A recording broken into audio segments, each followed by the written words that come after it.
নমস্কার বন্ধুরা, শ্রাবণীর কিচেনে সবাইকে স্বাগত জানাই। আজ আমি তোমাদের জন্য নিয়ে এসেছি শাহি পনির রেসিপি, কিন্তু একটু অন্যরকম ভাবে।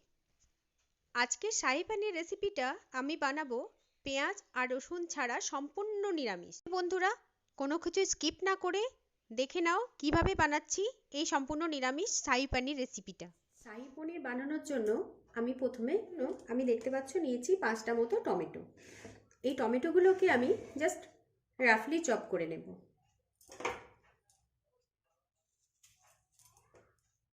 এই রকম ভাবে চপ করে আমি মিক্সার গ্রাইন্ডার জারের মধ্যে দিয়ে দিচ্ছি। দেখো, টমেটোগুলো আমি কেটে নিয়েছি। এবার এর মধ্যে দিয়ে দিচ্ছি 8 থেকে 10টা মতো কাজু, দিয়ে দিচ্ছি 3টে মতো শুকনো লঙ্কা, আর দিয়ে দিচ্ছি 1 ইঞ্চি আদা। আমি এটা টুকরো করে কেটে নিয়েছি। বন্ধুরা, এই পেস্টটা আমি কিন্তু বানাবো জল ছাড়া, মানে আমি এখানে কোনো জল ইউজ করব না। দেখো, গ্রেভির জন্য পেস্টটা রেডি করে ফেলেছি। 300 গ্রাম মতো পনির নিয়ে নিয়েছি। এবারে আমি এই পনিরটাকে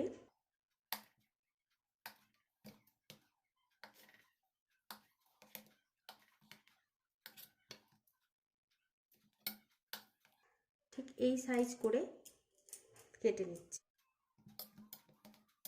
দেখো, পনিরগুলো আমার সব কাটা হয়ে গেছে। নিয়ে নিয়েছি একটা কড়াই, দিয়ে দিচ্ছি আমি 2 চামচ মতো তেল। নিয়ে নিচ্ছি একটা স্প্যাচুলা, আর এইভাবে স্প্যাচুলার সাহায্যে পুরো কড়াইয়ের মধ্যে আমি তেলটা ছড়িয়ে দিচ্ছি। এবারে টুকরো করে রাখা পনিরগুলোর মধ্যে আমি 1 চামচ মতো ময়দা দিয়ে দিলাম, দিয়ে পুরোটা মিক্স করে দিলাম। এইভাবে পনিরের সাথে ময়দা মিক্স করে নিলে পনির যখন তেলে ফ্রাই করবে, তাহলে পনিরগুলো কড়াইয়ের মধ্যে চিপকে থাকবে না। দেখো, পনিরগুলো কি সুন্দর ব্রাউন কালারের হয়ে ভাজা হয়ে গেছে। এবার আমি পনিরগুলো একটা প্লেটে উঠিয়ে নেব। এইরকম করে পনিরগুলো ভেজে নিয়েছি। দিয়ে দিচ্ছি একটা তেজ, দিয়ে দিচ্ছি ঘরে পেশাই করা গরম মশলা, দিয়ে দিচ্ছি 3টে মতো কাঁচা লঙ্কা,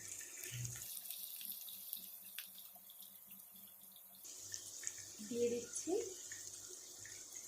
লাল লঙ্কা, দিয়ে দিচ্ছি ধনে, দিয়ে দিচ্ছি জিরে, দিয়ে দিচ্ছি হলুদ,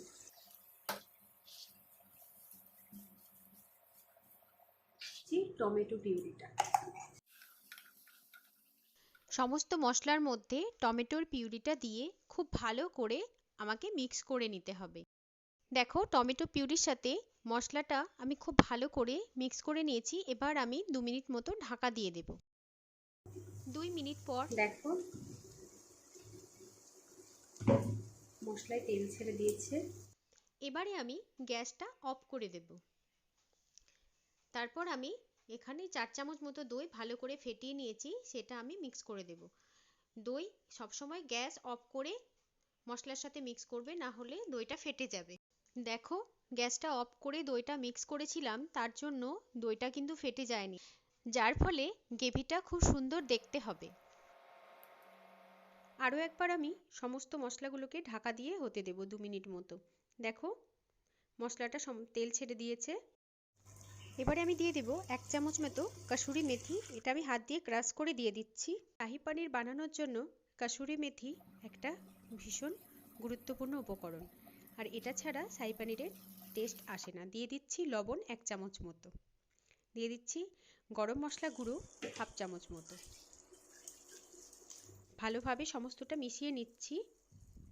মিশিয়ে নেওয়া হয়ে গেলে এবারে আমি দিয়ে দেব ফ্রাই করে রাখা পনিরগুলো।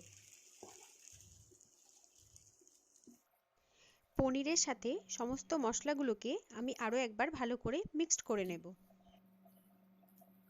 এই পিউরি বানিয়েছিলাম, যে মিক্সার গ্রাইন্ডারটা ধুয়ে আমি এই জলটা রেখেছিলাম, সেই জলটাই আমি এখানে দিয়ে দিচ্ছি।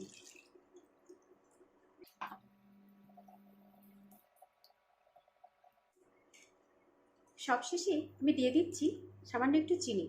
চিনি আমি এই জন্য দিচ্ছি যে সমস্ত মশলাগুলো চিনিতে ব্যালেন্স করে নেবে। এবার আমি 2 মিনিট মতো ঢাকা দিয়ে এটাকে হতে দেব।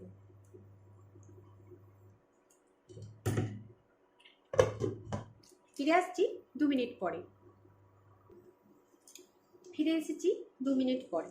দেখো বন্ধুরা, শাহী পনিরটা আমাদের রেডি হয়ে গেছে।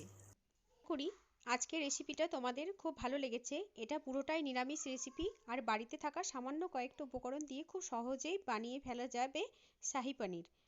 যদি তোমাদের আজকের রেসিপি ভালো লেগে থাকে তাহলে অবশ্যই লাইক করে দিও আর কমেন্ট করে দিও। আর যারা এখনও নতুন আমার চ্যানেলটা দেখছো বা সাবস্ক্রাইব করোনি তারা সাবস্ক্রাইব করে দিয়ে পাশে থাকা বেল আইকনে ক্লিক করে দিও, তাহলে তোমরা খুব ইজিভাবে আমার নতুন ভিডিও রেসিপিগুলোর নোটিফিকেশান পেয়ে যাবে। আজ তাহলে এই পর্যন্তই, ফিরে আসবো নতুন কোনো রেসিপির সাথে। Thank you for watching.